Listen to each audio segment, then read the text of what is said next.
No, we'll just I mean, that coyote, man. I'm telling you, I need to repay the pickle, but I keep forgetting about the pickle.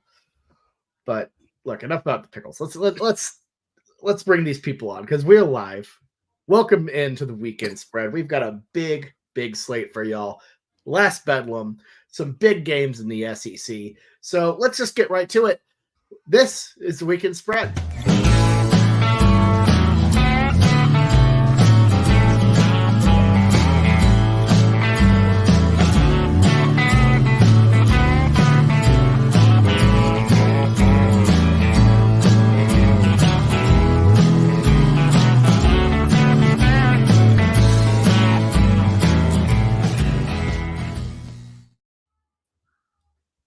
What is up, everybody? Welcome back to the Weekend Spread. I'm your host, Bobby Howard. With me picking games on this Week 10 slate, we've got Jameson Maxwell, Ty Lee, and also providing live World Series updates, the captain himself, Boaton Blake. Guys, bit of a wild week last week. A lot of ups, a lot of downs, but overall, we're here. We're here in the last month of the college football season, just trying to make it work. Look, we'll just Jameson, you kick us off. How are you feeling right now? Where we stand entering the final stretch? Yeah, I can't talk about this. I have to atone and come out and make a statement. Yes, and Blake, yes. I need Blake to hear this. I messed up. I told you. What I did was extremely wrong. I got cocky last week, guys. I saw Blake pick Kansas, and I thought this was an opportunity to push another man down. In actuality, I pushed myself down. I want to apologize first to Jason Bean, the quarterback. I was with you since day one, and then I abandoned you, and I'm really sorry. I cannot be forgiven, and I just hope that one day I can pick Kansas and not get shit for it. Well, it's fine to not be a bean leaver. He didn't even play. He played all right. He played okay.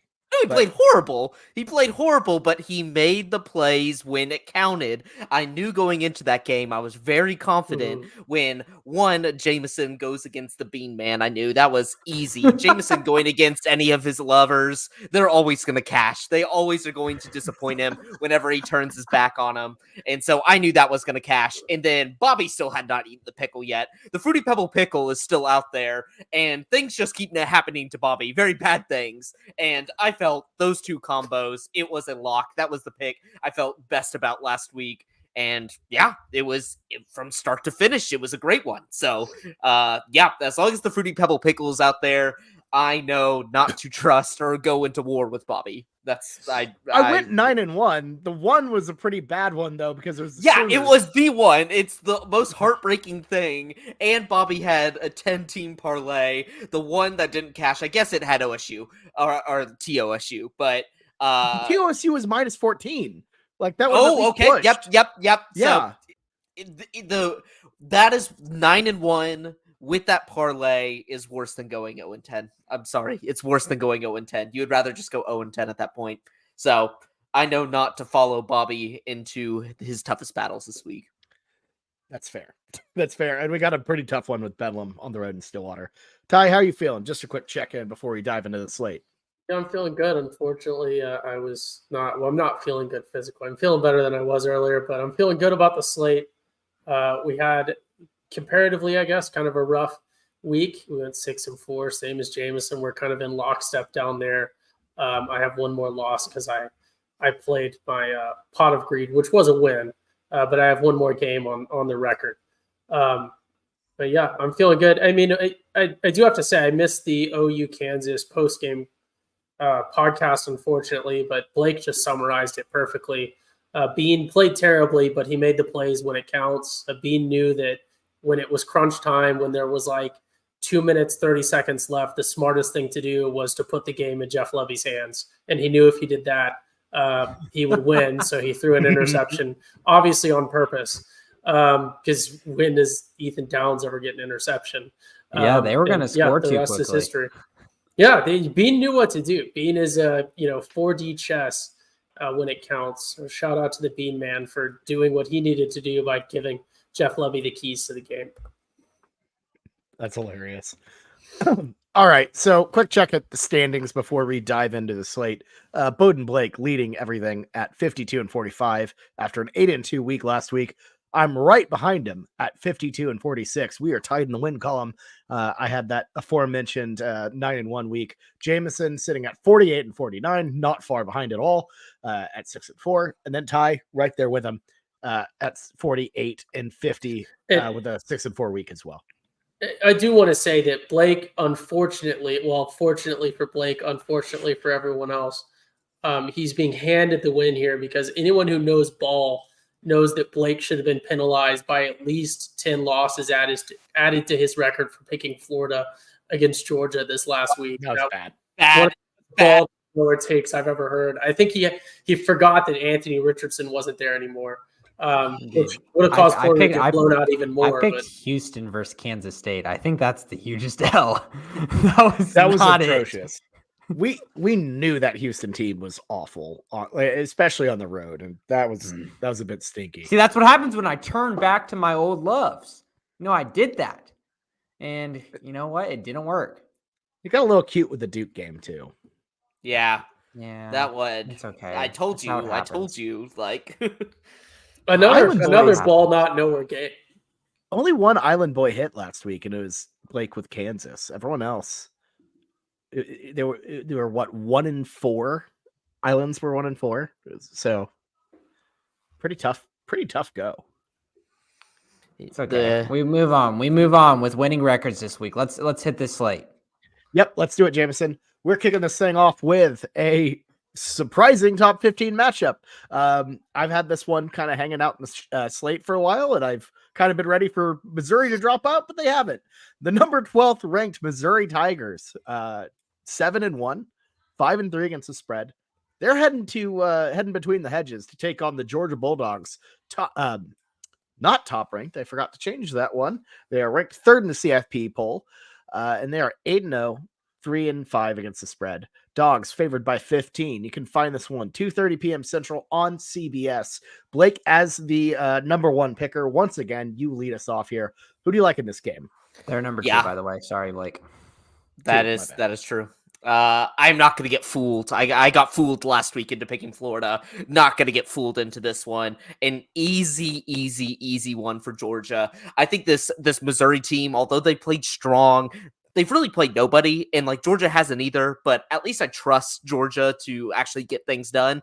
I don't trust Missouri. Missouri's one loss, as Ty will probably get to it later, was against an LSU team, which does not inspire any hope, a team that has no defense and has Jaden Daniels as their quarterback. So I'm not the highest guy on Missouri. I think Georgia's finally hitting their pace. I think even without Brock Bowers, Carson Beck looks like one of the top 4 or 5 quarterbacks in the nation. He looks fantastic.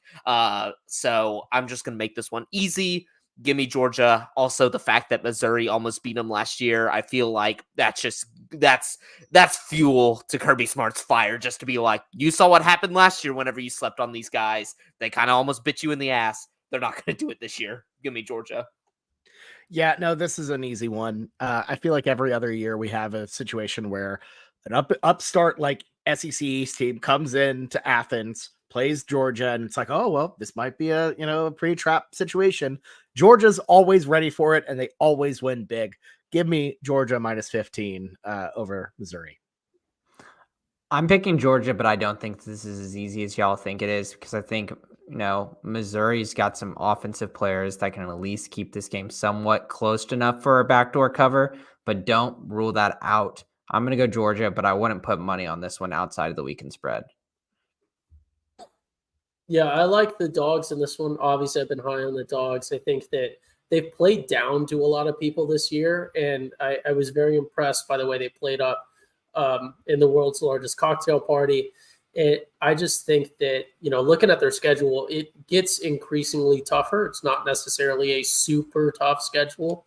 They follow this one up with a game against Ole Miss, and then a game against Tennessee, and then, of course, their in-state rivalry with the Scrap Dogs to close out their regular season. But I think they come into this one. I'm kind of with Jameson, right? 15 does worry me a little just because the scoregami of how that works out, being, just over, it's got to be a 3-score thing. But I think it's very, very likely that I think Georgia wins this one big and easy.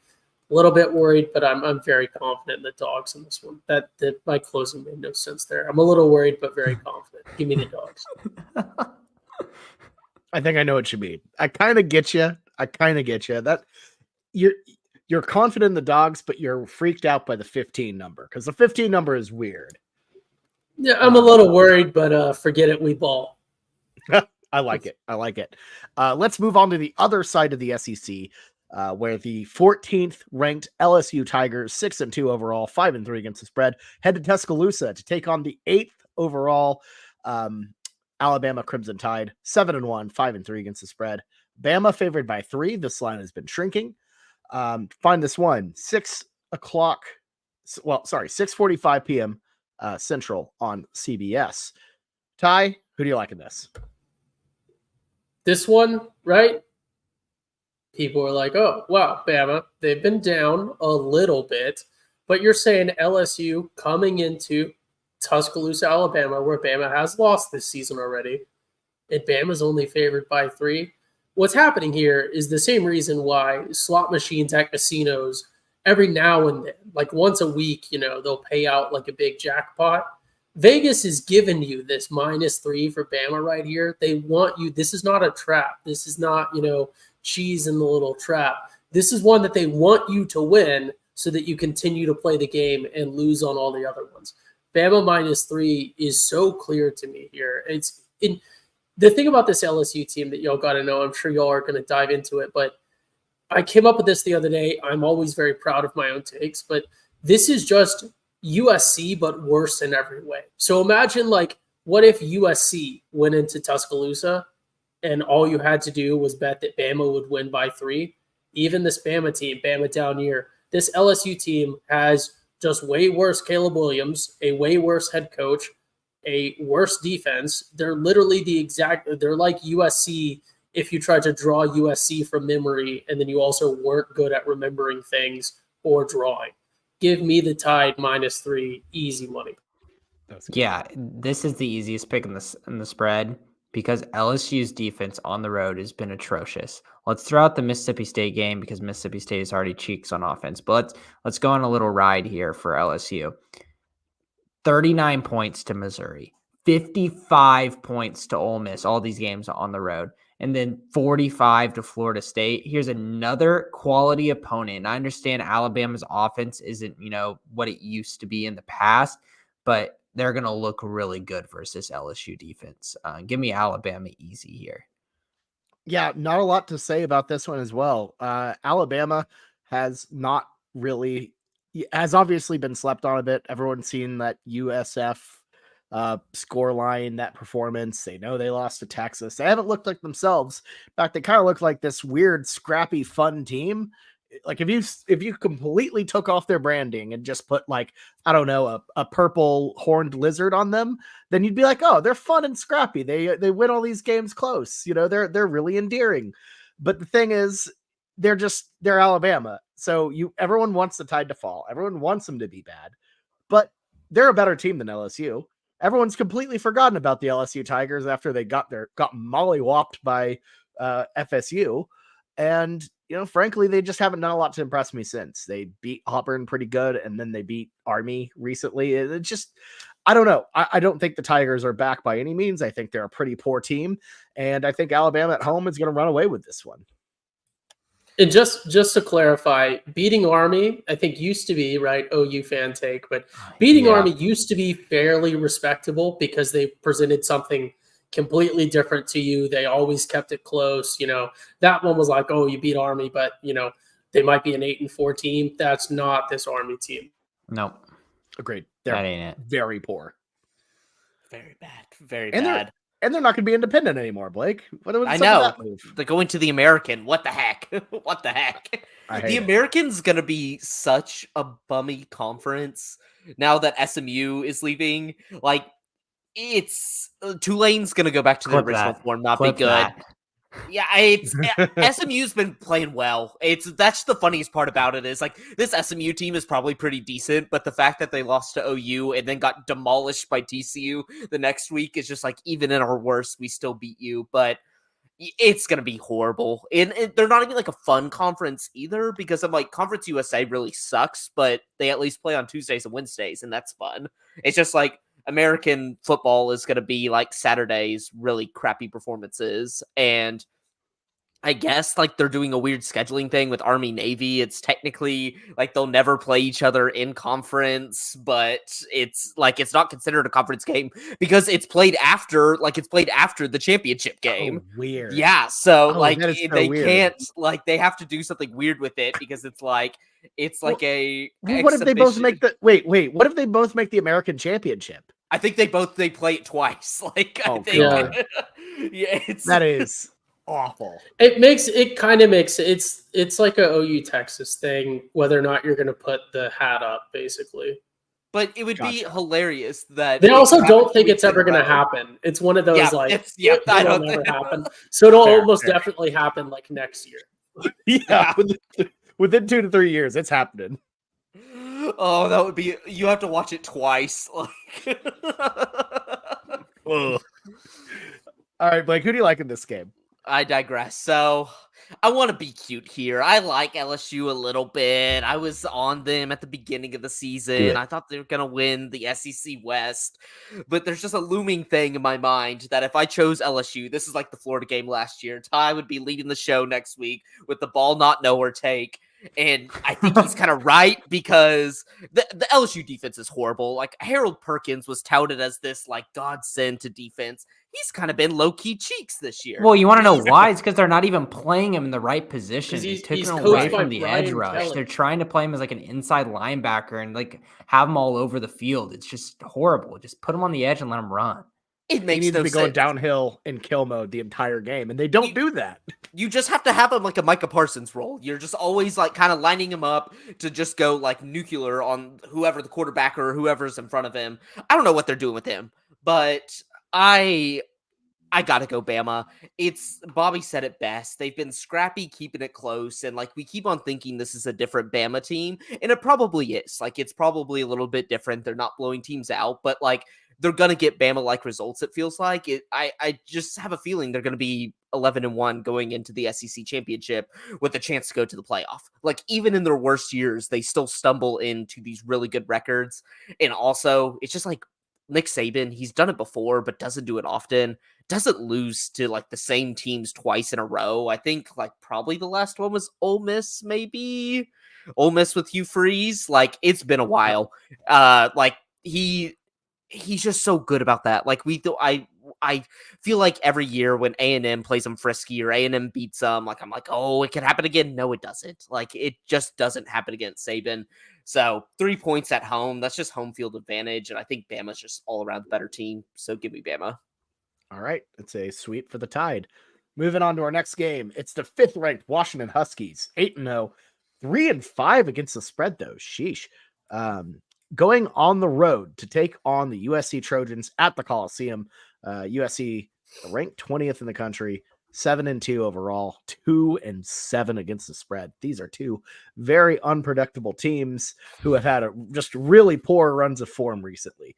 Huskies favored by 3 as some road dogs. You find this one 6:30 p.m. Central on ABC. Blake, who do you like in this one? This is a weird one, a really, really weird one. Washington at the beginning of the season was a wagon. You can't spell wagon without Washington. Yeah. Ooh. I don't know because okay, this Washington team has looked horrible the last 2 weeks. They almost lost to Arizona State at home, which is inexcusable. Arizona State stinks.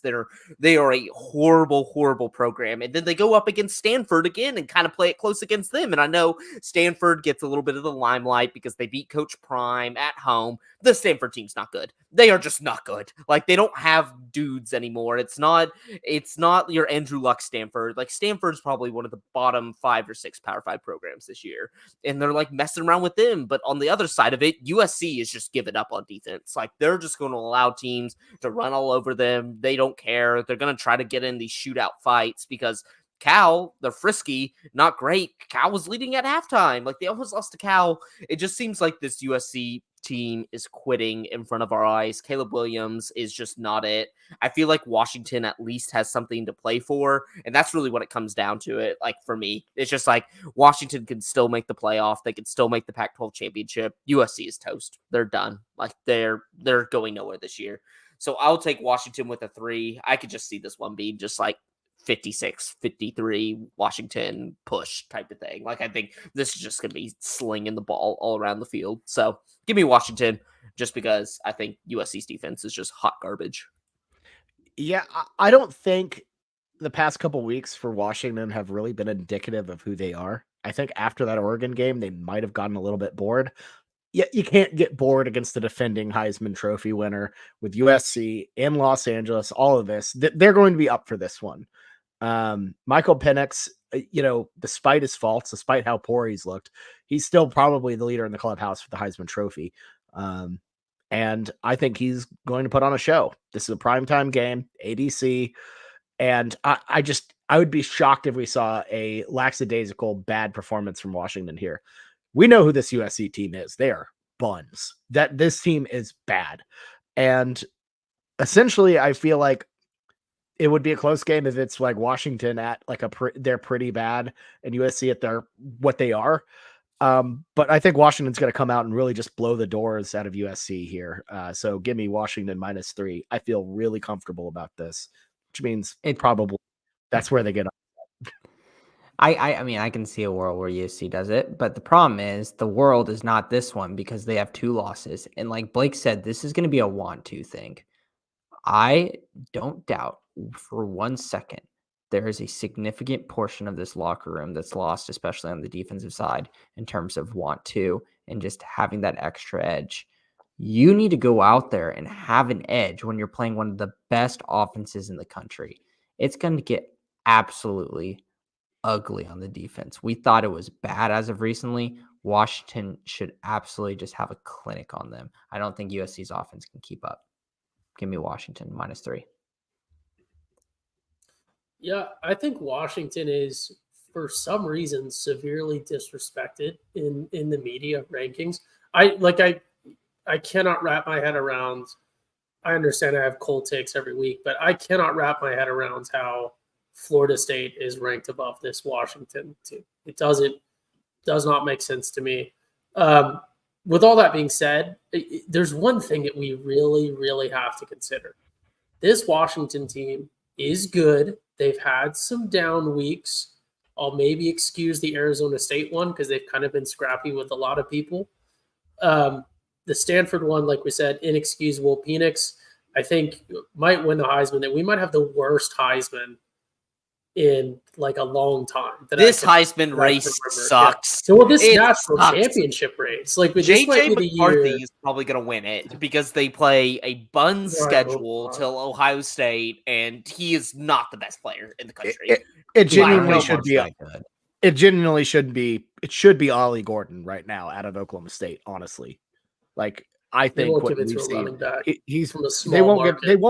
they probably won't give it to like OSU has never had a running back win the Heisman, but obviously Barry Sanders was a little bit different. I don't know. And he came in the kind of the middle of the year. It was a much different time. That's the problem. Which would be pretty fun because Mike Gundy would have cost him the Heisman after barely handing him the ball against South Alabama. I don't think unless he just continues a ridiculous amount and even does better. I don't think Ollie Gordon can be in the conversation just because. I mean, he's rushing for 250 a game. He might have 10 touchdowns against OU if Bobby doesn't take the pickle. That is true. Actually, I did not take that into consideration. I know. Thank you. Not taking the pickle into account. Ollie is gonna try to make sure I get nowhere near Fruity Pebbles, pickles, or fruit roll-ups anywhere. He's on a heater ever since I denied the pickle. Right. The smart pick, the clear pick, the pick that you would make if you weren't in last place is Washington, right? Washington is the clear favorite for the pack. I think they have a pretty clear path to the CFP if they just continue to win out, even though they're being disrespected, because they've really cleared the major hurdle in their obstacle, although they may have to face Oregon again. But what did I just say? The Pac-12. What do we know about the Pac-12? What are they always going to do? And Washington can probably afford an upset here or there, but what they cannot have is an upset by a team that's just good enough that the way the wins and losses work out, it screws them up. And that team is, of course, USC. I'm still going to pick Washington. I just wanted to lead into this thing like I was going to take USC. I do have to get that out there, though. Like, I want to make that take clear and out there. If USC does pull the upset, it will be the most Pac-12 thing ever. No, this is not a hedge. This is a roast of the Pac-12. Reality this guy right now. It would be the most Pac-12. You just said, I'm going to pick Washington, but I want this take out there that USC can win. That's absolutely no. I see where he's coming from. You said the same thing. He legitimately just said that he can pick either way, and no matter what he wins, he's essentially macking this. You said the same thing. It doesn't he's playing both sides. Record either way. All right. No, I'm not. I'm providing content to the viewers. They might not know that the Pac-12 cannibalizes every year. And I think that's fair. This feels like a cannibalization moment. Like, in the past, if you flipped the resumes, you flipped the teams, the brands, like I feel like we've seen high-ranked USC go into Washington and lose, like that sort of thing happen. So I see what you're going for here, Ty. But we do have to remember we've had no comments or anybody, and I am so sorry. It just now came in. Yeah. Shout out Timothy. Shout out LKBN. I don't know. Say his name, Bobby. Say his name. We don't have sponsors right now. Lord King Big Nuts, what's up? Good to see you. Still would have said it without sponsors. Timothy, good to see you. And Timothy came up with the idea of calling me the Road Runner because I killed a coyote. But I love it. I love it. Good to see you guys. The Mickle, we demand justice. It's great. Yeah, we had our StreamYard had some errors, so we couldn't see all of y'all, but it's good to see you guys watching from around the country. Ty, I'm sorry. Did you have any? Oh no, I was just saying. Don't let this man present his. We have to remember, right? We're given all these like, USC might keep it close to it's a 3-point line. You got to go with Washington. Agreed. Yeah, you take the better team by 3 every time. All right, let's move on to a Thursday night Big 12 battle. It is this is the battle for West Texas, I guess. Battle for the saddle, baby. Battle for the saddle. Apparently, it's not a big enough deal to protect the rivalry, Blake. Yes. Let's just get to that now before I get into the picks. Brett Normark, I know you're going to make a bad decision at some point, but what are we doing here with this scheduling? 4 protected rivalries, and that's not 4 protected for each team like most conferences are doing. 4 protected for the entire conference. We're getting rid of Farmageddon. We're getting rid of Battle for the Saddle. We're getting rid of the Butt Bowl. What are we doing here? What? Like, this makes no sense. The schedule stinks. It sucks. We're not playing Texas Tech every single year. That doesn't make sense. Like, Cactus Gang, we hate each other, but that's what makes college football fun, is when you play the teams you constantly hate, so you can rub it in their face, you can beat them into the ground and say, y'all are worse than us. I hate it. I hate what we did with the schedule.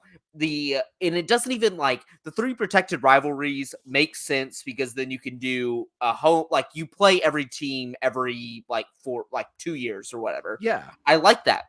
The way we did it, it's we play Houston for 3 years, one team for 1 year. It makes no sense. It's not we do play every team, but it's not on a good cycle. That it's just when you evaluate our schedule, you're well, next year's really easy, but holy crap, the year after that, we're on the road against every good team in the Big 12. It just makes no sense. It makes no sense.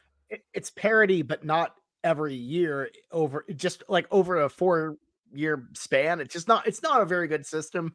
And it's really bad. I'm hoping they go back to the drawing table and are they should. Nobody, it's one of the I don't see this on the internet a lot. Nobody is saying that this is good. I think at best people are our TCU fans are Baylor TCU's protected. I guess the rest is fine. But most people are like furious about this. Like Well, it's you're not protecting the teams in Texas playing each other. You're not protecting Farmageddon, which I know people don't think of Iowa State, Kansas State as like a big rivalry. That is the longest ongoing series in college football. Not just Big 12, not just the region, college football. And to not protect that is honestly a little bit insulting to the history of the conference. And, well, we're OU fans. We make fun of them, the Big 12, all the live long day here and there. But at the end of the day, it's a conference that deserves a lot more respect than to just be thrown into a blender like rivalries and regionality doesn't matter. Yeah. Obviously, pretending that a conference where, Utah is going to have to go to, West Virginia and Orlando, it is like, regionality doesn't matter in that type of conference, but at least kind of make it somewhat work. Just not good. Try to create rivals, like even ones, like even if you can't come up with 2 or 3, try to create the rivalries. Like that's kind of how rivalries work, is like you play the team all the time. So you're constantly like having to go against them, their fans. Like it's not going to build like an OU Texas per se, but like there could be some fun ones that just like start existing if they're playing every single year. You don't have to civil conflict it, but like there's stuff you can, there are rivalries you can make sense. So I'm with you there, but we've talked a little bit too much about the Big 12 as a whole here. Let's get into the game itself. The TCU Horned Frogs, 4-4 overall, 3-5 against the spread. They're heading to Lubbock on a Thursday night. Red Raiders, 3-5 overall and against the spread. Raider Red favored by 3 here. That's where Tech's favored, I guess. You can find this one 6 p.m. Central on FS1. Again, Thursday night. So Ty, kick us off here. Who do you like in this? Yeah, Blake, who is playing quarterback? Is it still the vacuum guy? Oh yeah, he's the only one. Like we only have 2 like legitimate quarterbacks before the walk-on. Like we have no quarterback depth. Hans Franz. This would have been he would have been perfectly aged too. True. I know. He would be what, like a redshirt sophomore now. He's up at UConn, getting injured this again. is But such a terrible. Of course, he went to UConn. Unbelievably, just domino effect. You can't blame him. He is not from America. He doesn't know the rich traditions of these programs to not go. It's all the same. It's all the same to him. He saw last year that UConn went to a bowl. He's probably like, this is a great program. Like, just won the basketball national championship. I mean, like, this is a sports team. It's probably hot on people's thoughts. USA and Germany actually played a friendly at UConn. Maybe just saw the upcoming friendly schedule. And was like, ooh, let's go. We're gonna go watch, I don't know, German soccer.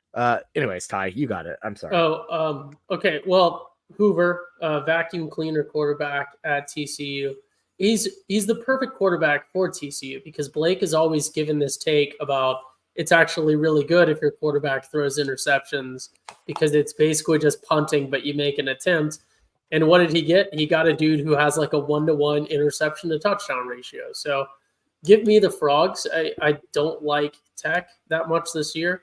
And, a lot of metrics are favoring the Frogs to just win. I think it's pretty even, but Tech -3, I got to go with the Frogs here with the value. Please don't tell me FPI is the metric you're talking about. I've got to. It's the only metric. It's the only metric. When you said that, I'm like, stands for friendly pick indicator. Pate is sick. Pate is sick, so I didn't have the Pate poll to work off of. That's my second sounding board. I'm just saying, you and Pate, maybe the same person.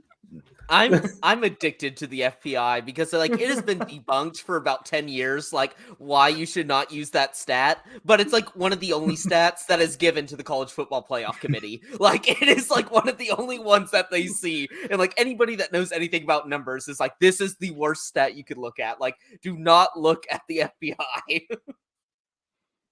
Well, it's like 50.1 to 49.9 in TCU's favor on FPI.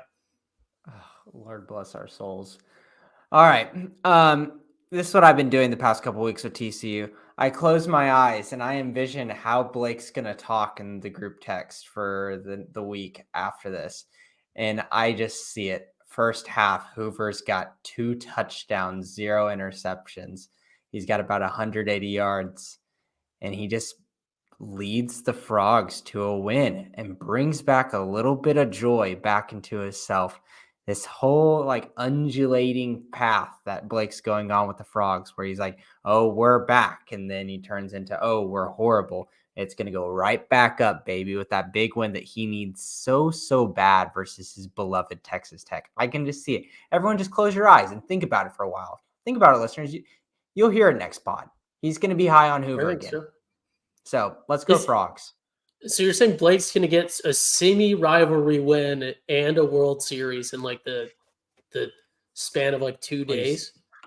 This is the most high leverage week for me because it's TCU Texas Tech, which like I might jump off a building if we don't beat Tech.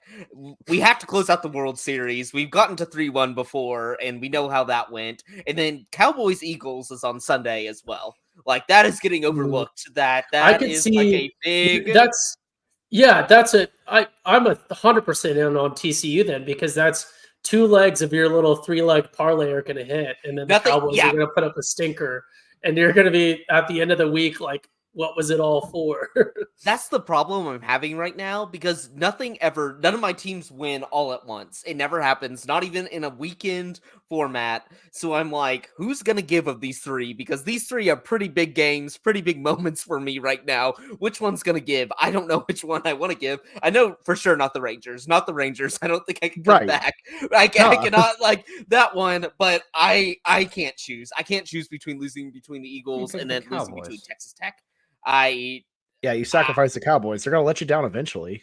Yeah, but the Eagles have looked bad this year. I'm starting to believe again. We saw what we did to Matthew Stafford and the Rams last weekend. Matthew Stafford, one of the most elite quarterbacks in the NFL. In 2023. No, Matthew Stafford in 2023 is looking elite right now. We're not having a Matthew Stafford conversation, are we? Elite? Oh, he's looking great. Slinging it. No, you're just looking at the stat lines of Cooper Kupp and Puka Nacua. Nobody without Matthew Stafford. Oh my God, that's a ball not knower. Let's move back to college football. No, that's a ball knower. Jameson, you picked the Frogs, right? Yes, I picked the Frogs. All right, I'm 100% going to be an island boy on this one because there's no way. Thank God we have had all the same picks. Yeah, no. I'm surprised I'm on an island here, but let's be frank. TCU has looked absolutely incredibly atrocious on the road. Every single road game, they completely crumble, fall apart, look completely non-competitive. And look, Texas Tech, obviously not exactly, great by any means. They're pretty bad. However, I feel like at home, they have enough juice, they have enough gas in the tank, and frankly, I just don't think TCU is very good this year.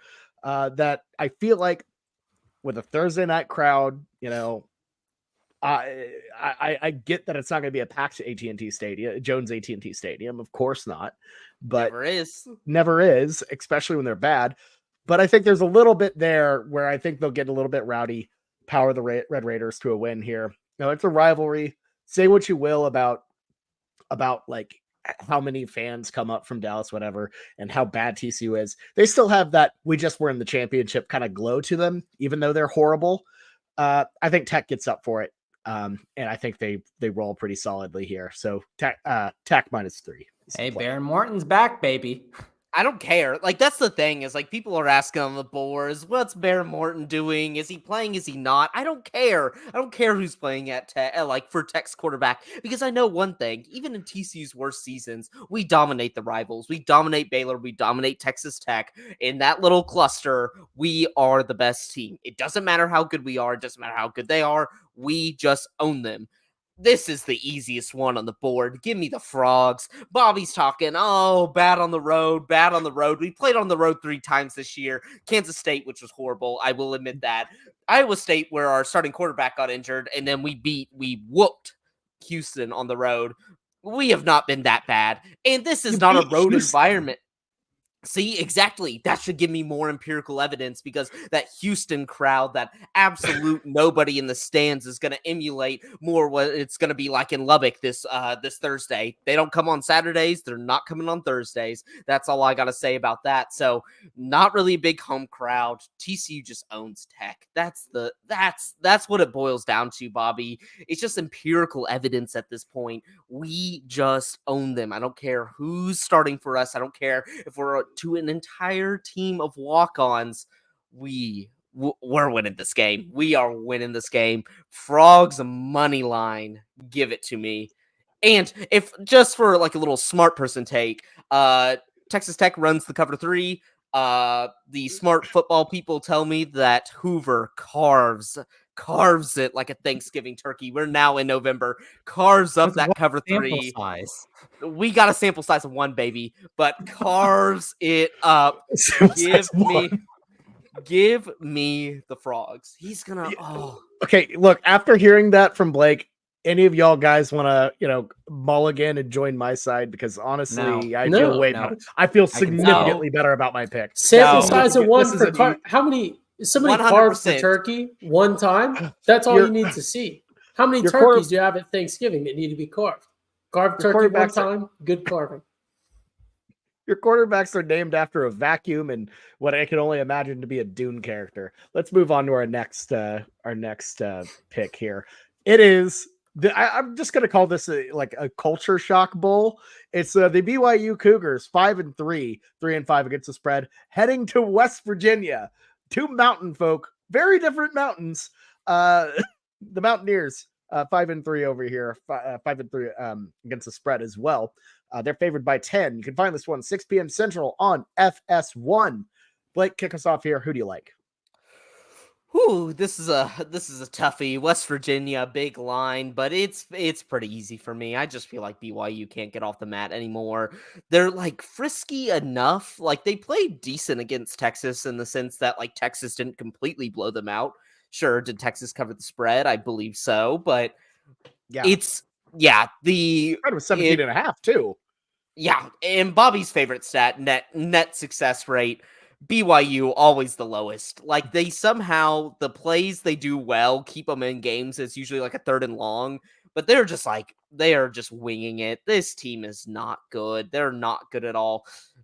Just give me West Virginia. Get Timothy Green in the chat. We're not going against West Virginia. I've learned my lesson. Learned it against UCF. That was a wrong pick. Wrong. Give me West Virginia. Yeah, I'm not going to speak too long on this. You just trust the model, fade the hell out of the new teams. It keeps working. And not only that, but this is, I believe, the longest distance traveled in the Big 12, having to go from Provo, Utah, all the way over to Morgantown. That's not easy. That is quite a difficult road trip. What about the weather, Bobby? Ty is pissed for taking his Let me points tell you from. about that weather. They're flying. Yes, do they have to keep their pads on while they fly, Ty? West Virginia, no, that's a West Virginia special. West Virginia keeps their pads on while they fly. We all know that. West Virginia's not flying. It's a home game for them, Bobby. Exactly. That's what I'm saying. They're not flying because they're fine. No, I'm more interested. This game is all right. West Virginia is going to win. They're going to cover. I'm more interested in just seeing what BYU fans is, what their experience is tailgating. I just want to see that. I need to see the reaction of one Mormon getting a jar of something clear, mysterious, and unmarked outside of Milan Puskar Stadium, because that would be just beautiful. But yeah, BYU, they just do not have it. West Virginia, I think they have enough to get this one. They're a very okay team. They're not at the top of the Big 12. They're not a bad Big 12 team, but they're like they're the most middle of the ground. Would you say they're third? Ever seen. No, they're not third. They're not in that pack. Not the same level. West Virginia -10. Easy pick.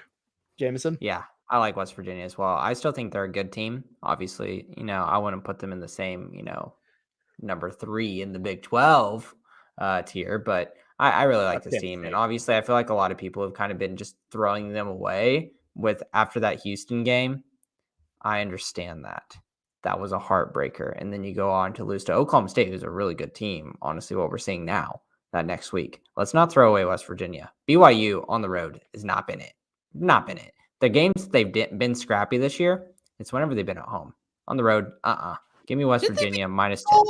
Didn't they beat Arkansas on the road? They did, but Arkansas is horrible. Yeah, that's true. That's true. Yeah, exactly. I'm not saying anything about Arkansas. Ty, what you got? Look, this is Bobby kind of touched on it.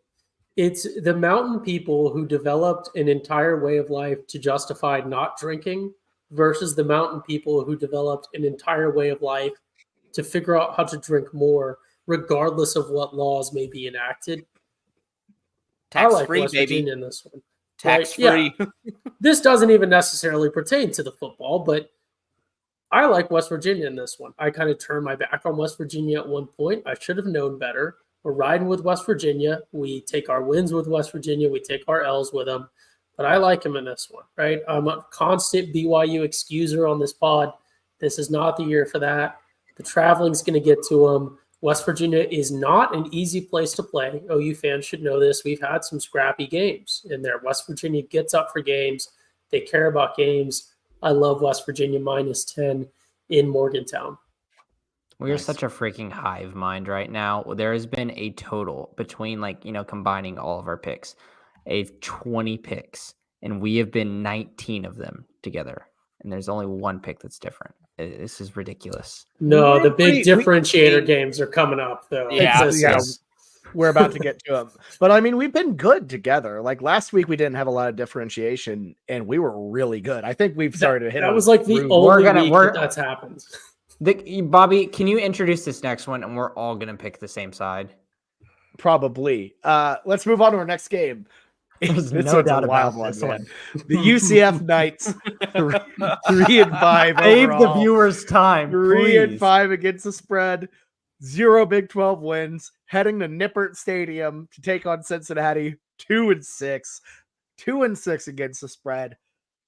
0 Big 12 wins as well.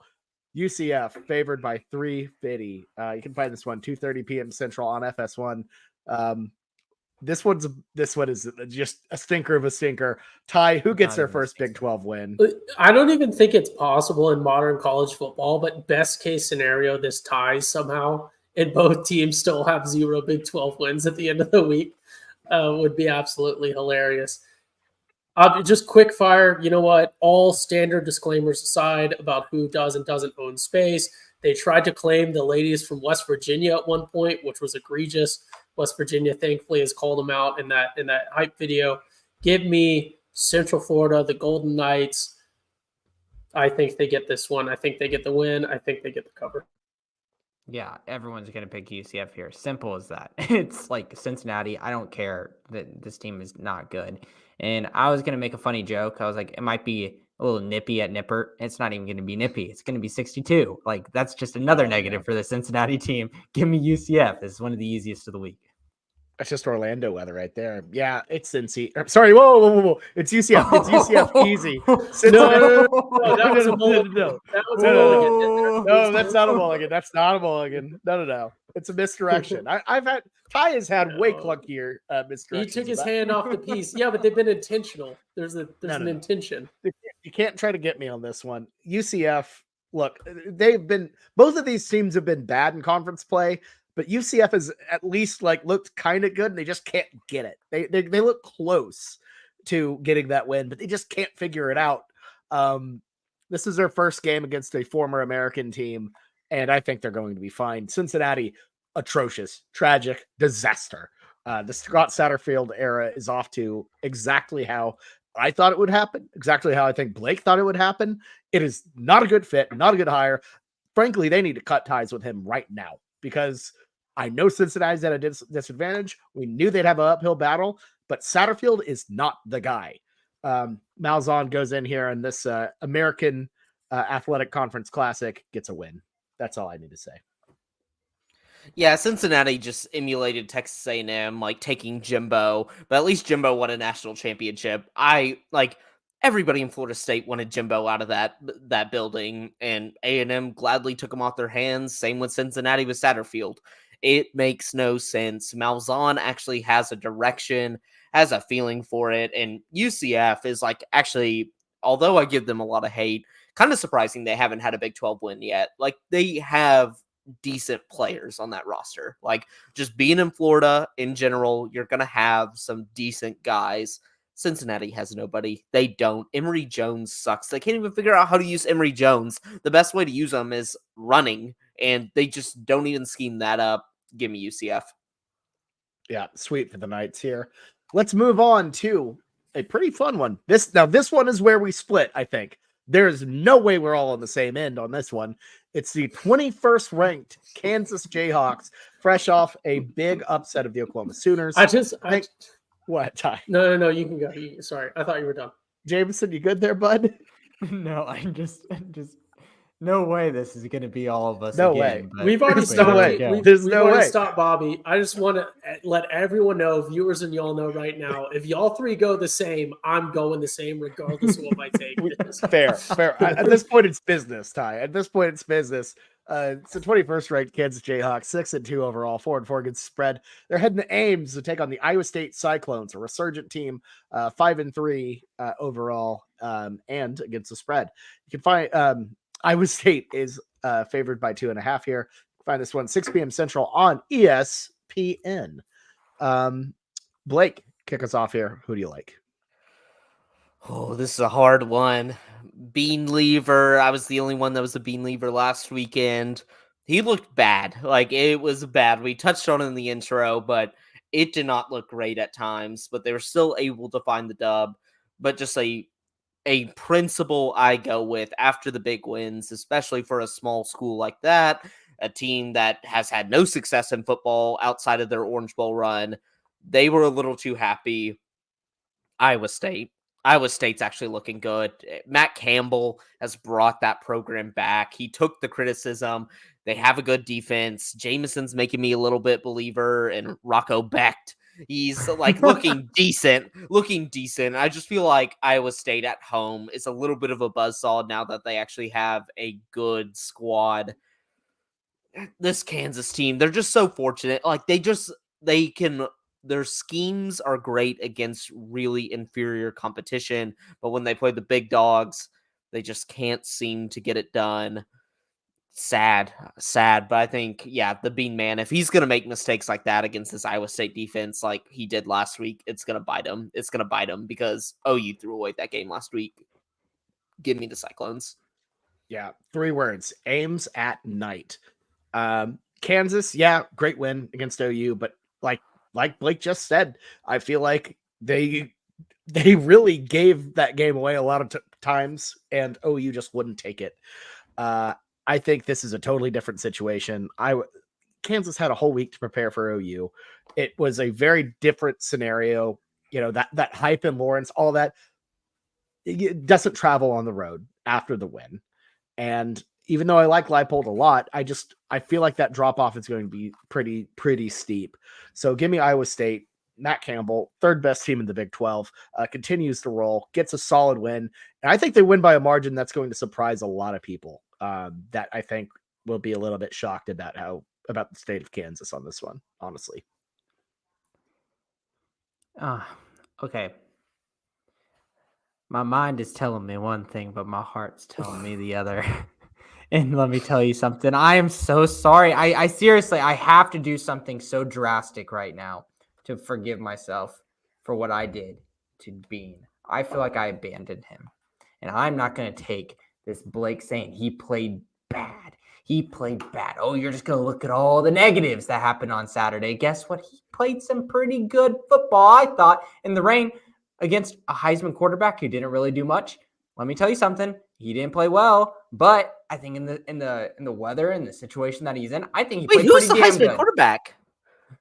No, a Heisman contending quarterback. Sorry, Who? Well, Dylan Gabriel Gabriel. was in the conversation. No, see, no. Dylan Gabriel was no. number He actually two didn't in play Was the that in the bad. conversations. Like He there was was number legitimately 2 in the odds. national That's not a people homer like take. national people were talking about it for like a that's- solid 2 weeks Oh, after Texas. ESPN national, the not national ju- media was not talking just about ESPN. That's the people who Everybody was vote for the talking- Heisman. So what else do you want me to do? I don't care about your view of who thinks should win. One I good should game, look at one good people- game. He's been One pretty good solid game. this Do I season. think I- do I think he shouldn't- deserved it? I wouldn't have voted for him to win. But the national people were talking about it, so therefore we've got to talk about it too because they're the He's a people that vote jag. for it. Just It's a as simple guy. as that. But what I'm going to say is, I I think was Jason right Dean all played along. good in the situation that he did. I'm going to back him here. I'm going to pick Kansas. I'm going to put my neck out. Oh, Let's I feel go. I'm great believing about it. this one now. This is Bean's exactly gonna what I was burn saying ya. last week, Blake. Don't forget it. Whenever I said, "Ooh, Blake's picking Kansas," feels so good now. You choosing Oh, with man. your heart has a 0% success rate. Like, it never works out. I feel great about this. But let me Yeah. tell you something. It feels so much better whenever it does hit. Yeah, it's burned me a lot of times, but whenever it does hit, ooh, man, that dopamine just goes straight out of my substantia nigra right into my veins. It feels good. I think Iowa State understands that there's routes across the middle that you have to cover, and that is gonna be a hard one for Kansas to swallow. For the record, I think I lost all faith in Bean when he slid at a 1 yard line on 3rd and goal. Like that's pretty bad. Yeah, I think that was bad. I'm no longer a Bean leaver. I think I've turned in my Bean card. He somehow took the charge though. Like he got the foul. He took the Apparently. charge while he was on offense, but Watch he Jalen got the Daniels foul. get named the starting quarterback, and I just absolutely croak this week. Oh yeah, that's gonna be what kills you, Jameson. Ty, what do you think? Well, I committed to picking the same as y'all if y'all went all chalk. And fortunately, you didn't. So I'm not obligated to go with Iowa State. This must be why y'all are beating Jameson and I. And we're just in lockstep here at the bottom. But this one seems Blake and I so are clear. It seems so clear to me that Kansas fucking- gets the win here. So if Iowa State is favored, give me the Jayhawks plus Oh man, I need 250. Kansas. Look, Bean is not good, but Iowa State is not good either. They haven't put up points on like any. I know, And- but they somehow win games. Like they just win games. They I don't figured it out know. too. I feel mean, like yeah, but I could see this one. I don't really ever have a good read on Iowa State. I feel like I have a pretty good read on Kansas. That's not necessarily an OU homer take. I've been right on most of their games this year, so give me the Jayhawks. Let me tell you something. right. I have so much riding on this game now. I have Bean to back up. I need to be back on the Bean train. And also, if Iowa State wins, I'm gonna have to hear Bobby talk about Iowa State number 3 in the Big 12 all next week again. hey, I might not be talking about them as number 3. There's a chance I Yeah. might be talking about them as number 2. Let's move on to our next game. Jesus. We are just ignoring the fact that like everybody right now is tied for like the top of the Big 12. Like the 3 conversation is very when you diluted. Total When mess, you- yeah. at this point, when you look at the Big 12 standings, it should just have a bunch of people tied for 3rd. No one deserves to be 1 or 2 Yeah. at this point. It should Amen. just be Amen. everyone's Everyone's tied 3. for 3rd. Championship It's like- game canceled until people improve. It's like Spartacus. Everyone's like, I'm number 3. I'm number Yeah. 3. All right, let's move on to our next game, and it's another top 25 matchup. Look, we got some spicy ones in the Big 12, and this is definitely one of them. It's the 23rd ranked Kansas State Wildcats, back from the grave. It feels like they're on an absolute roll. They're 6-2 overall and against the spread. They're heading to DKR to take on the 7th ranked Texas Longhorns, 7-1, 4-4 against the spread, still without Quinn Ewers. Horns favored by 4.5 here. Can find this one big noon kickoff, 11 a.m. Central on Fox. Ty, kick us off here. Who do you like? Yeah, I don't understand why people are sort of surprised by where K-State is at right now. Like, this is K-State in their element, right? They had an out-of-conference game against a sort of maybe rivalry, I don't know, like local, but an SEC team, which inexcusable, but they lost. And then they dropped one game in conference, and then now they're a pretty strong contender in the conference. This is where they live within the Big 12, is sort of in – they're going to be a fundamental team. On a long enough timeline, you look at them year over year, this is where they live. Texas, I think a lot of people are going to look and say backup quarterback. That really good. He's a bum. Quinn Ewers isn't playing. Oh my goodness, they're not playing Arch Manning. Is Arch Manning going to transfer to Michigan? Blah blah blah. All these like random storylines. People think Arch Manning is going to transfer now. Texas, I think Jameson and I were on board with this take last week. Hopefully, we'll be on board with it together again. I think the offense maybe even continues to get better with the backup. I like the Horns in this one. It's in Austin. There's got to be some value to that. They don't have to travel. I think Texas is still a pretty good team. I'm actually pretty fond of how Sark gets his guys to play in games sort of like this, not necessarily a sleeper game, but not, a big marquee game. I like Texas by 7 in this one, so give me the Horns. Double Horns up, minus 4.5. I'm going to pick Kansas State to cover this one. I think they keep it close. I don't think they're going to win this game, but I think they keep it within a field goal. The just amount of momentum that they're playing with is you just can't stop looking at that whenever you're looking at this matchup. Texas side, yeah, they came out and they did what they were supposed to versus BYU. BYU on the road, like I said, I'm not buying it. So give me Kansas State. Close game here, but Texas still looks good. Both sides are going to look very good. It's going to be a really fun game to watch. Yeah, I think this is going to be a really, really good one. Thought it was going to be on an island. I'm not going to lie. I'm going to go with Kansas State here, plus 4.5. And, I know, stunner, big fan of K-State here.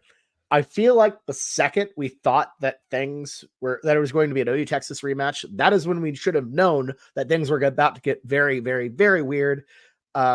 This feels like a situation where things get really, really weird. Chris Kleiman, excellent head coach. He's obviously revamped things. K-State's on a roll. This program is literally the call an ambulance, but not for me program, because they always look bad at the start, figure it out. And I feel like this just feels like an upset. I'm just feeling it. I feel it in my bones. I feel it in my soul. I think K-State takes this one going away, but for the purposes of the weekend spread, K-State plus 4.5 is the play. Go ahead, Blake. Put me on that Longhorn Island. I'm sorry, Ty, but it's a ball not knower week, and there's two people on this podcast that are ball not knowers. It's Texas. It's Texas all the way. Put Jameson in the cellar. He is not getting out of there this week with some of his picks. K-State good. I love Avery Johnson. Like fast. They have a good run game. Not super great passers. We know that. But, man, that Texas, that front seven on the defense is so good, so strong, so physical, something that K-State has not seen all year round. This one, I just think even with the backup quarterback, I'm getting a little bit of value on UT. I think that defense is way too stout for Kansas State. I just don't think they're able to establish their game. I don't think they're able to establish the run as well as they think. The 2-quarterback system, although working now, I feel like could hurt them whenever they're in close games. Like what you're going to do. It's easy when you're just running all over teams. You're doing great, but Texas is good on defense. Texas is really good on defense. And Bobby was talking, when we thought it was going to be OU Texas. Yeah, I think Texas is still going to be there. I don't know if OU is. So give me the Longhorns. I just don't think this is the upset that we're looking for in the Big 12. So I think there's going to be some upsets later this year. I don't think this is the one. Fair enough. All right, let's move on to our last game that we're picking. That's not the wild card. It's the game of the week. The one that everyone rightfully should be really watching this week. It's a massive game. Final Bedlam. The number 9 ranked Oklahoma Sooners, 7-1 overall, 6-2 against the spread, heading to Stillwater, their old stomping grounds, to take on the 22nd ranked Oklahoma State Cowboys. Pokes are 6-2, 5-3 against the spread, and have been absolutely resurgent behind an incredible back, Ollie Gordon. Sooners favored by 6 on the road. You can find this one 2:30 p.m. Central on ABC. Blake, kick us off here. Who do you like? Yep, this one's so tasty. Give me Oklahoma State. Ollie Gordon's incredible. OU can't stop the run. It's as simple as that. I saw what I needed to see versus Kansas. Weak tackling. I don't care if it was cold. They just seemed like the Kansas running backs were just bouncing off of guys. The tackles OU were getting were shoving them somehow 4 yards forward. I think Oklahoma State, it has that factor, OU leaving. I know there's a lot of controversy around whether that is or isn't, but that doesn't matter when it comes to OSU. I think 6 points is a little too much. I think OU can pull away, but this OSU team, it looks great now that they found their identity. OU last week just instilled no confidence in me. We saw it against UCF. We saw it against Kansas. This feels a lot like the mid-season champ type thing. Like Mississippi State was ranked number 1 in the first college football playoff poll. I think OU kind of had that in their minds. They thought they were them. They aren't them. Give me OSU. I think this is a tough one, and it's usually a poor idea to bet against OU in Bedlam. However, just given the circumstances, throw the history out of it. Like, it is impossible to understand why OU is favored by 6 in this game. I don't understand what the odds makers are thinking. I think they just haven't watched Oklahoma State, or maybe have only watched the South Alabama game and then seen scores. Clearly they are, but still, it just baffles me that it is what it is. I think OU bounces back, but I think this Oklahoma State team is a lot better than people think.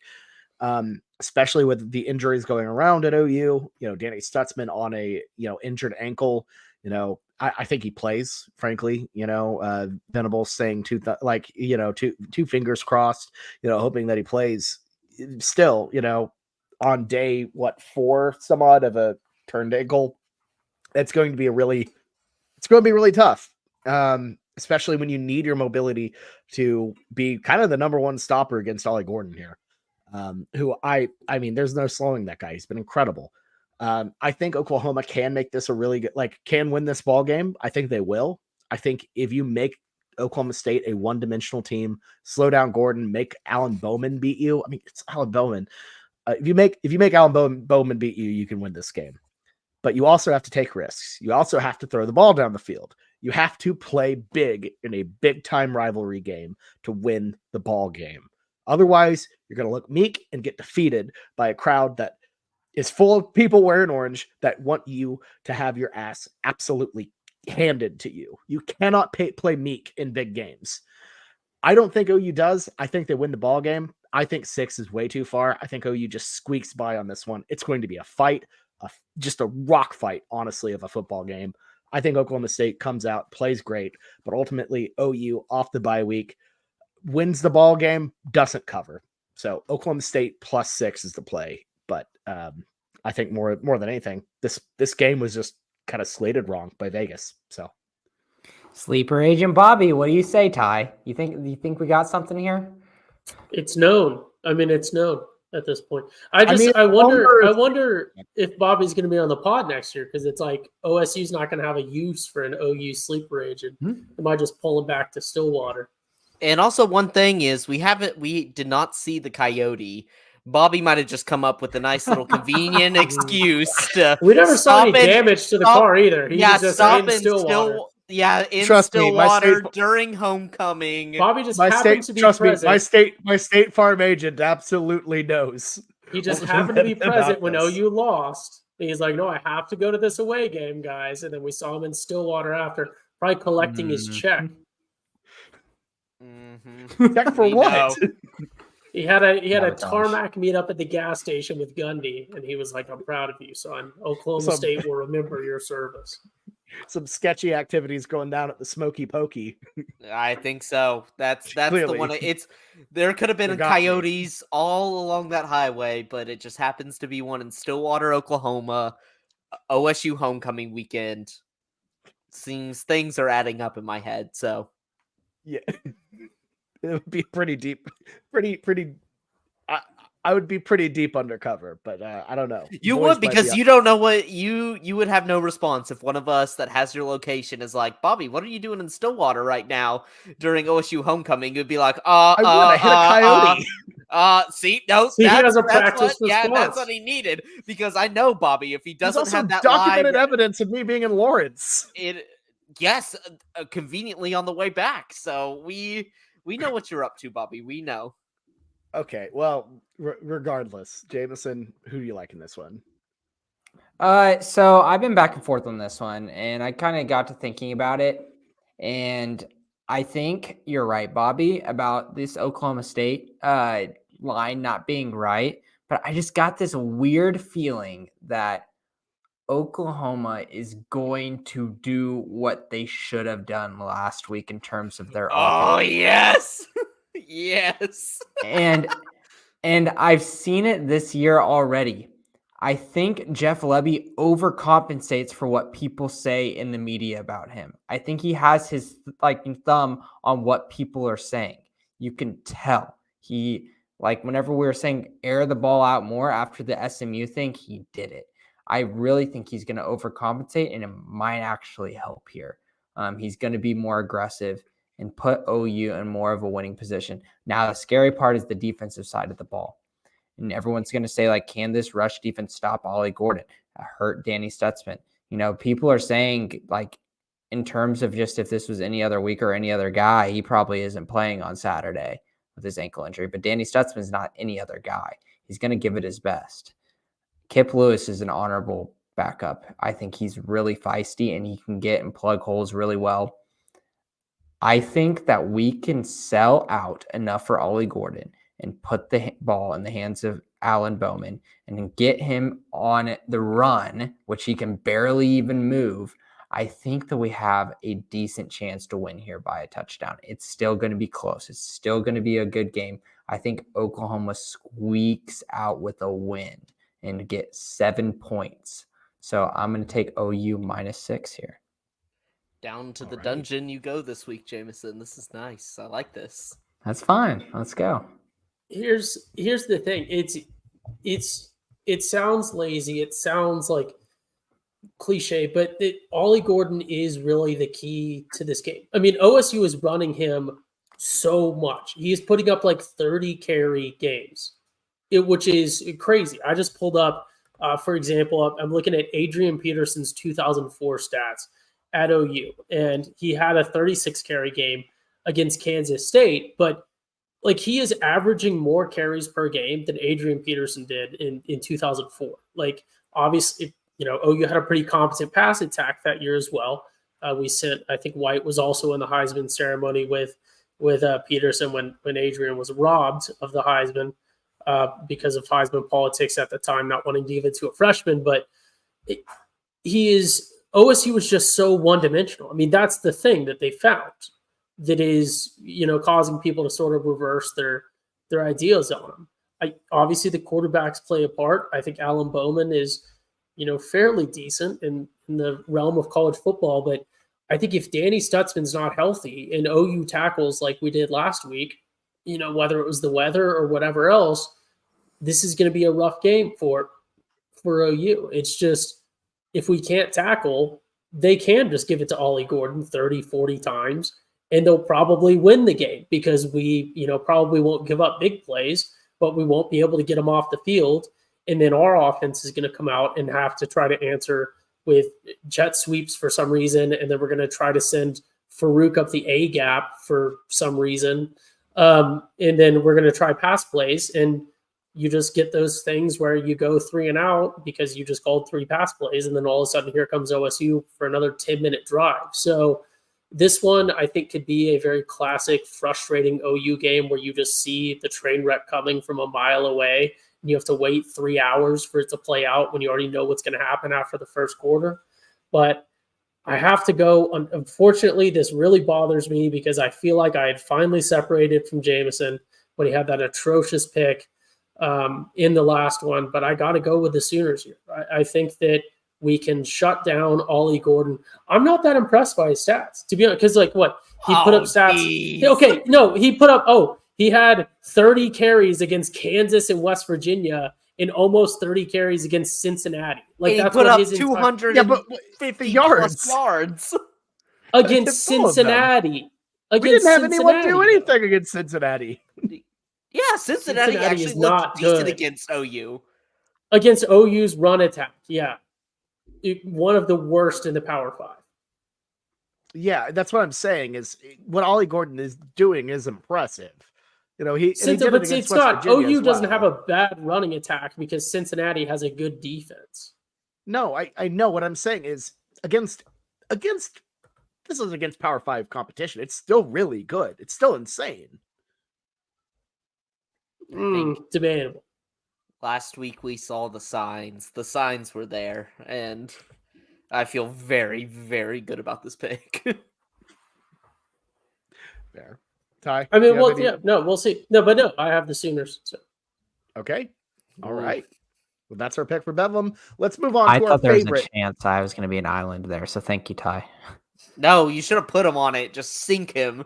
Just sink him to the depths. Boys That's are on fine. y'all boys are on lockstep. You know, I mean, me and it Blake, worries the ball me. knowers. It worries me when I'm opposite OU picks with Blake because he's obviously the only one on here who can view OU like objectively. He has his big picks where he's all on the Sooner train, but then he doesn't have the obligation for the Homer picks. So that does worry me. But then if OSU is having to activate their sleeper agent for this one, that shows me that there's some desperation there. So I'm confident with the Sooners. All right, there we go. Let's move on to our favorite pick of the week. Why aren't the brakes working? Because I cut the brakes! Wild card, bitches! Yeah! What? Holy shit! Oh, God! Christ, guys, I can't stop this fast! All right, Ty, who do you like as your wild card? Keep in mind, for those keeping track at home, you aren't. There's no way you are. The people who have pot of greeds, both Ty and I have used ours. Blake and Jameson both have pot of greeds, meaning they can make an extra wild card pick at any point for the remainder of the season if they so choose. Well, they have they have to by the end, or else Yes. Anyways, Ty, who do you like? Let me tell you guys what. I've had a couple takes that I've had for a long time, and one of them I've realized I never really got to put my money where my mouth is.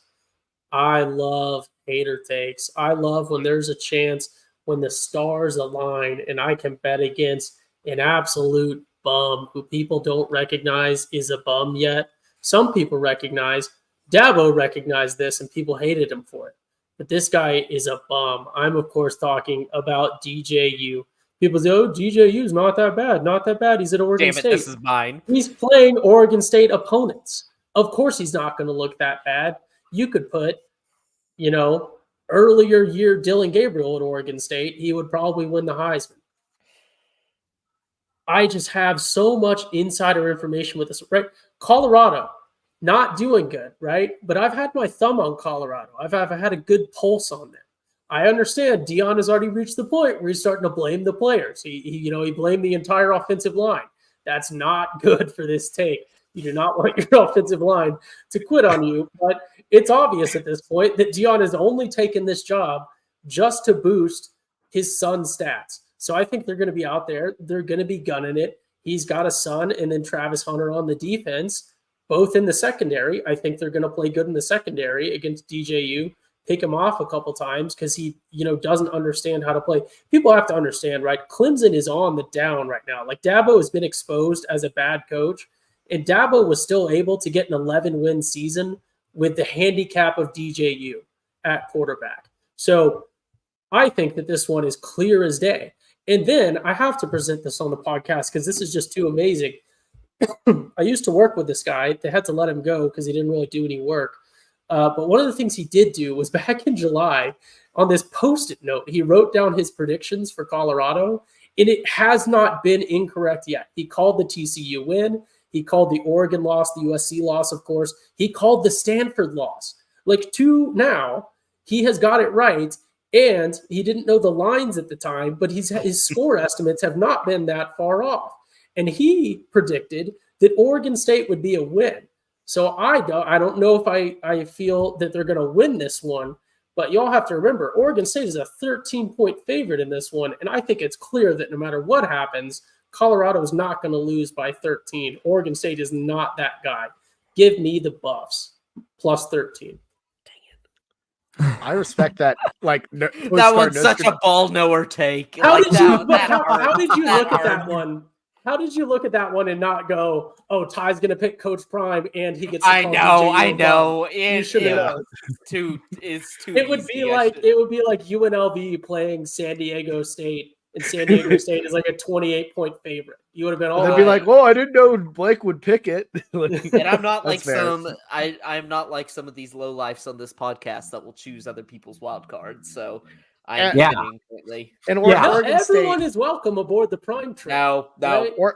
Oregon State's also atrocious on the road. Like they're not good outside of Corvallis. That's the unwritten rules about the weekend spreads. You don't But it's choose not. another Okay, one all because of the it's rules given. are unwritten. None of these Yeah, rules are written. It's an down. unwritten rule though because it gives the last place person a chance to get a slight. It's like it's like a You draft. get an advantage. It's like you yeah. get a slight advantage. So I go by the unwritten rules of the weekend spread. So I'm choosing a new one now. The And slate is bad. It is bad. I'm not loving It's- any of these games. That's fair. I Jamison, will who do say you like? Air Force Army looked good, but it's a rivalry, so you never know. Yeah, I was looking at that one too. I thought in about it. Denver too, which is interesting. So Jamison, who do you like? let's take a journey over to the Sun Belt Conference. Why don't we? And let me tell you something. Oh no, I was really no. impressed with this Troy football team last week who just stomped on my Boco the Bobcats, Texas State. This Troy football team's looking pretty damn good. And you know who they're playing? A team that I've been fading has been overhyped this whole season. This absolute whole season. It's South Alabama. South Alabama just lost to Louisiana. Like, what? Do you want me to say that again? They just lost to Louisiana? Like, are you kidding me here? Yeah, I'm not buying it. Give me Troy -4 at home tomorrow. This is a Thursday night game, 7:30 p.m. I like this one. Yeah, I spotted that one myself. I liked it a lot, but I didn't settle on it. So I'm glad I moved off of that one because I would have been a little salty. Great eye though. I really do like that pick, but there is a pick I like better. And that lies with the Fresno State Bulldogs hosting Boise State at home, only favored by 3. Now, Boise had a really good week last week, completely clobbered Wyoming. And if you're looking at, the whole, Boise beat Wyoming beat Fresno, look, the Mountain West doesn't care about the transitive property. The Mountain West only cares about chaos and usually home teams having a massive advantage. And I feel like Fresno this year has been pretty good. They're 7-1. Boise's 4-4. I think the Bulldogs have a pretty solid advantage. These two teams are very familiar with each other. They usually end up playing each other in the Mountain West Championship. I feel like we've seen a ton of these matchups. And ultimately, Fresno seems to usually get the advantage of these two, or of Boise, every single time they play. So -3 at home feels like a really good pick to me. So give me the Bulldogs -3. Yeah, I was hoping one of y'all would give me like a good pick that I could just go against y'all. I just like felt comfortable with, but That is picking the course. same game. but it's not the game; it's the same side. You can You're have going Boise, aren't you? Yeah, no, I'm not. I like that pick. I'm Notre not gonna Dame. go that one. This one Take just Notre seems- Dame. Put your money where your mouth is. No, this one feels a little. This one feels easy, just because I know the record says something about this team, and it's not really the case. Ohio State -18.5 versus Rutgers. This Rutgers team, they're 6-2, they're bowl eligible, but they really aren't that good. Like they play slow. They have a good punter to get good field position, but they can't move the ball. In Ohio State, the one thing I know about them this year, they don't have a dynamic offense, but they do have a really good defense. I don't think Rutgers can score on them. Like, I just don't think Rutgers gets more than 7-3 points against it. And I'm counting on Ohio State. I've seen them go up against Maryland. I've seen them go up against Purdue. Bobby's kind of been cashing in on this trend all year long. This team, although these big spreads, like in the past, they didn't have a defense. So these teams could kind of score on them. They would score, but not really separating the spread. The defense is legit this year for Ohio State. Like, that's what makes me feel more comfortable about them. 18.5 just feels like a steal with this one, even in Rutgers. I'm just gonna go. This one just seems like it's boring. I don't really want to watch this game, but this one's the one that you just check the box score and you're like, oh, they're up 35-0 at halftime. Like, you feel comfortable about it. They still got Maserati Marv. They still they got pieces on that offense that can go up against although they might not be good against that top end talent. Rutgers is not a 6-2 team. They're just not a good 6-2 team. They've been very fortunate. They played really sloppy, gotten some good results. But yeah, if I would take Maryland double digit, or Ohio State against Maryland double digit spread, this one feels like a steal. So I'll take that. Find a way. Yeah. Fading Rutgers, feeling adventurous today. I see. It's just it's about winning, Ty. Was UConn not fadeable this week? Probably UConn plays Tennessee this week. I honestly forgot there was a line. What's the line on that one? 35.5. 35. Oh, that is kind of juicy. I had considered just a total hater pick on South Carolina and going with Jacksonville State because they're kind of a wagon, but that just 15.5. That just seemed like a little too much, it felt like too much they needed to cover, even though they'll find a way to just straight up beat South Carolina, which would be hilarious. It's a game. Both of them are the Gamecocks, which is a very weird, usually it's they're both the Tigers or, they're both the Wildcats, but the Gamecocks feels weirdly specific that there are two of them. Yeah, it's kind of a weird because it's state that's not a state versus directional school, but the whole state is in fact a directional school. Yeah, because Jacksonville State's in they're in a really weird spot. They're not actually in Jacksonville, Florida. They're Jacksonville, Alabama. State. Yeah, they're in Bama, right? Very weird. Very weird. I'm going to say something that's going to almost Jackson. No, Jackson State is in Mississippi. Yeah, you're right. So wait, what am I? Jacksonville. Geography not knowers. Shoot.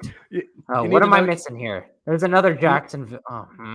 You're thinking Jackson State, which is in Mississippi. There are a lot of Jacksonvilles. It is in fact a common name. Jameson's not SEC ready. He has not memorized the Bojangles footprint nearly enough. But look, I gotta say, and I'm gonna say this, and it's gonna almost doom every single one of our picks. I really like this slate of weekend spread picks. This is a really good wild card selection. I like every single one of y'all's wild cards, genuinely.